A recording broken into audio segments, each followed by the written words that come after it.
अरे अरे सुंदर बहुरिया पलंगिया पर से उतरा ना मचियावा चढ़ी के बैठा ना हो ए बहुआ अवतारी गोतीनी दे आदिनी सोहरी के गुड़वा लागी हानी हुरी के गुड़वा लागी हानु हो ए बहुआ अवतारी गोतीनी दे आदिना सोहरी के गुड़वा लागी हानु हो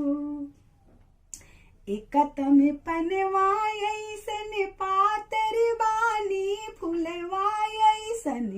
सुंदर बानी हो या माजी तीसरे मेरा और बेटा के दू लरुई सोहरी के गुड़वाना लागमी हुरी के गुड़वाना लागो अरे अरे सुंदर गोतिनिया हो पलंगिया पर से उतरना मचियावा चढ़ी के बैठाना हो ए गोतिनी अवतारी गोतिनी दे आदिन सोहरी के गुड़वा लागी हानी हुरी के गुड़वा लागी हाना हो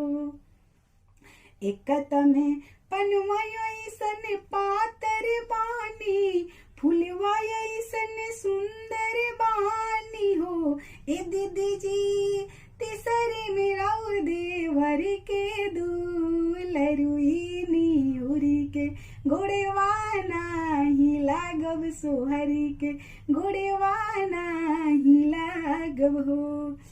अरे अरे सुंदर भौ जोइया पलंगिया पर से उतरना मचियावा पर बैठना हो ए भाभी अवतारी घर के गोतिनी दे आदिना सोहरी के गोड़वा लगी हानी हुरी के गोड़वा लगी हाना हो एकत में पनवायसन पातर बानी फुलवायसन सुंदर बानी हो ए बुची जी तीसरे मेरा और भैया के दूलरुई सोहरी के गुड़वाना ही लागब सोहरी के गुड़वाना ही लागब हो ए बुची जी तीसरे मेरा और भैया के दूलरुई